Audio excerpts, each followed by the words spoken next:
can't even imagine how much money developers and contractors must be losing due to delays in construction, and that must be a fraction of the costs at Gateway 3 or handover if they're refused permission to occupy. Because property and construction are now regulated industries, we're expected to deliver much better records of what we've installed. The problem is that even now, after all the new legislation, asset teams are still having to spend £50,000 or £100,000 commissioning surveys of brand new buildings to find out what was installed. A lot of dedicated people have worked hard to improve processes with standards and guidance. So why is the information asset teams need to keep people safe still missing? The problem is that most firms are still following the old working practices, transferring the risk of information collection down to work packages and not monitoring the deliverables as a whole. Building safety managers or FMs shouldn't be expected to know which work packages include the assets for each system. Dame Judith tried to overcome this silo-based thinking by what she called the Golden Thread, and that's been backed up by legislation that makes some of those established working practices illegal. Lots of people claim to be providing the golden thread of building safety, but how many are actually delivering, or even understand what it really means? We've been involved since the very beginning, and we've developed a lot of practical ways of delivering much better information that helps make homes and offices safer. So we formed a cross-disciplinary group of people that are on the receiving end of handovers, so we can provide clients and their supply chains with an industry best practice standard for what projects should provide and what clients should look for when they're auditing handover information. We're starting with a very simple baseline, a low bar that everyone can achieve irrespective of what software they're using. The task force will form a peer group that can assess the competency and commitment of new clients and their contractors and propose them for a Golden Thread Aware badge, which we expect to become a valued accreditation. So, why are we doing it? Some of them are using low-cost 360 cameras to capture the real internal layout. In this case, it picked up an opening in the firewall that isn't shown in the fire plan. Firefighters going into a smoke-filled building would need to know that. In fact, the records had several different layouts to pick from. Does it really matter which one they give to the fire brigades? As one of our team said, it only matters when it really matters. Landlords are telling us that contractors are reluctant to provide as-built drawings, presumably because they can't guarantee they're right. This makes the 360 a simple but really important part of the Golden Thread.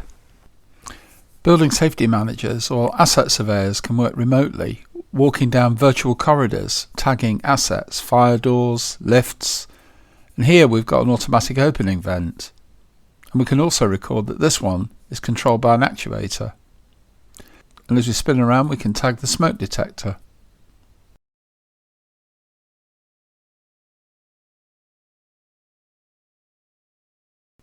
The location of dry risers is clearly important to the fire brigade, and the electrical cupboard can be opened so an electrical expert can record what it contains without having to visit site.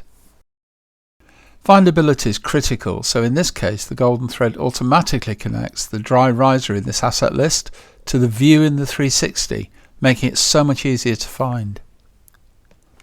I don't think the digital record side of building regulations has ever been thoroughly policed.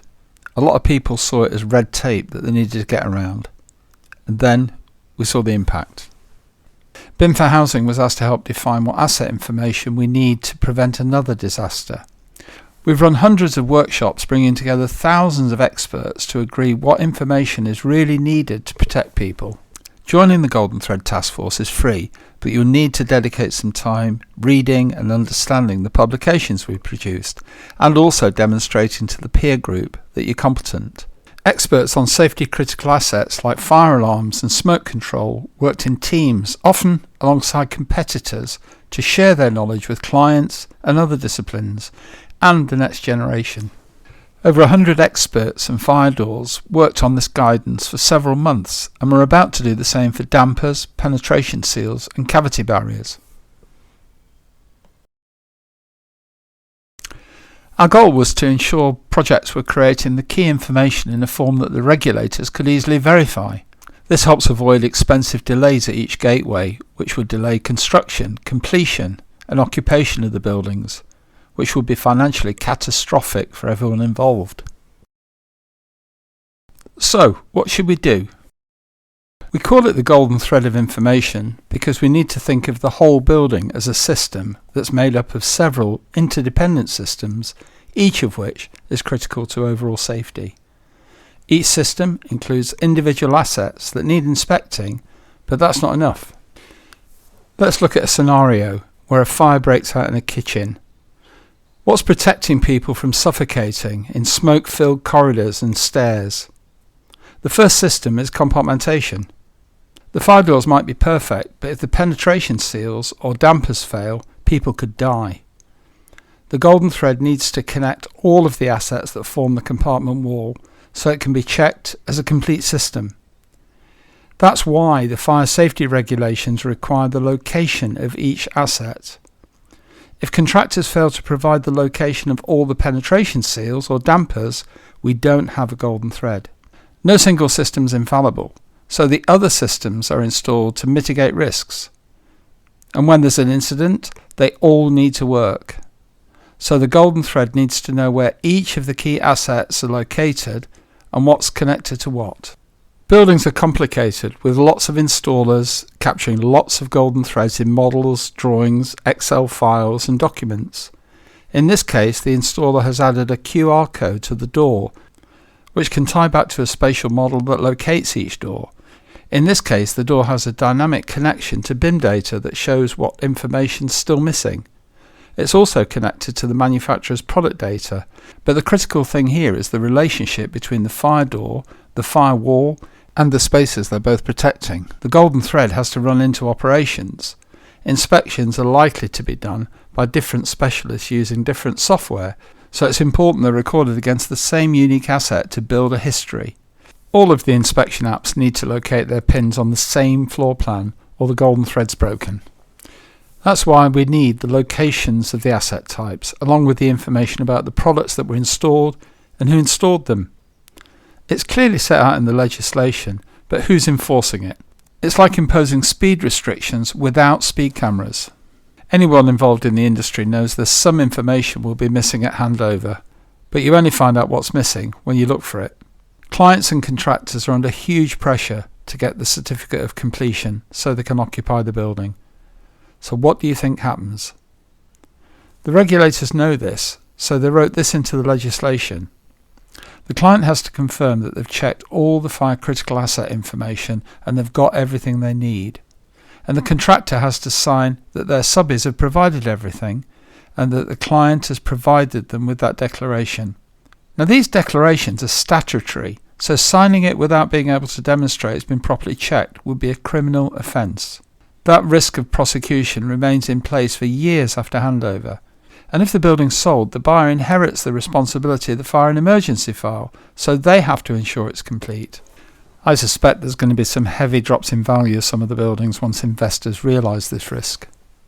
Here's a good example why the responsible person needs to know where the fire dampers are installed and what type of wall they've gone into.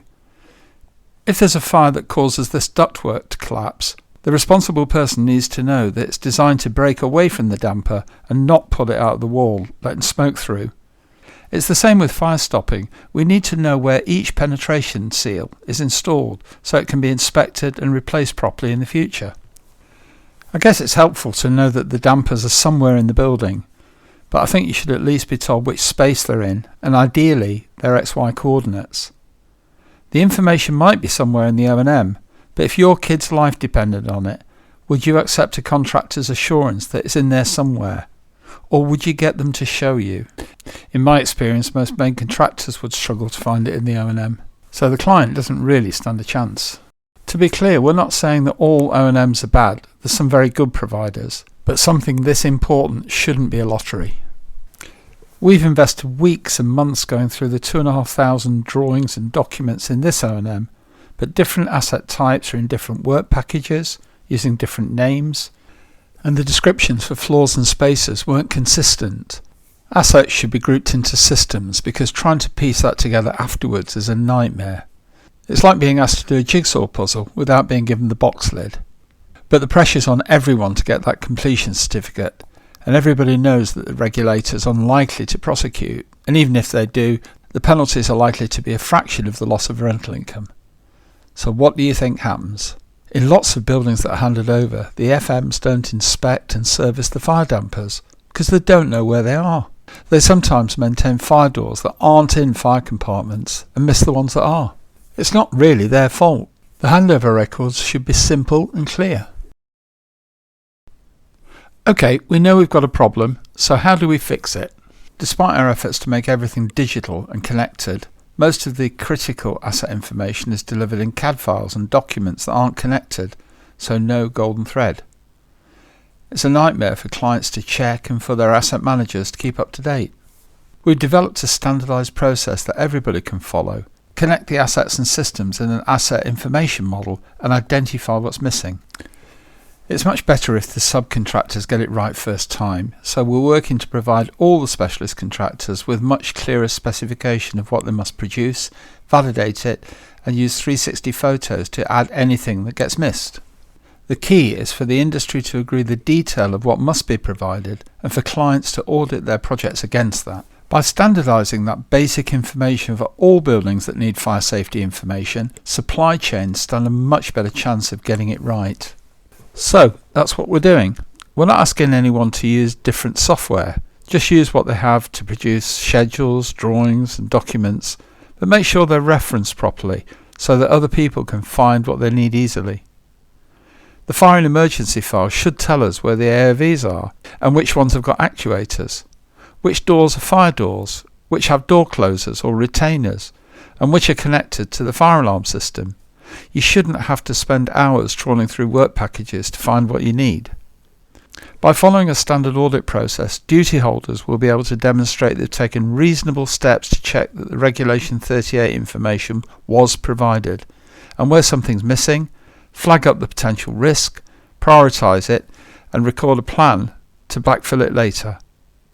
The Golden Thread Taskforce provides duty holders with an expert team that's independent from the pressures of the project to ensure that everyone's safe from prosecution or much worse. It also makes financial sense. Once investors understand the risks, selling a property without a golden thread will be like selling a car without an MOT and service history. We've now shared this with the leading fire industry associations and they're all on board. And so are many manufacturers who are keen to see the golden thread turn into a reality. If you're a designer or consultant, a contractor or landlord, an FM or manufacturer, and want to understand how you can become part of our Golden Thread community, please get in touch.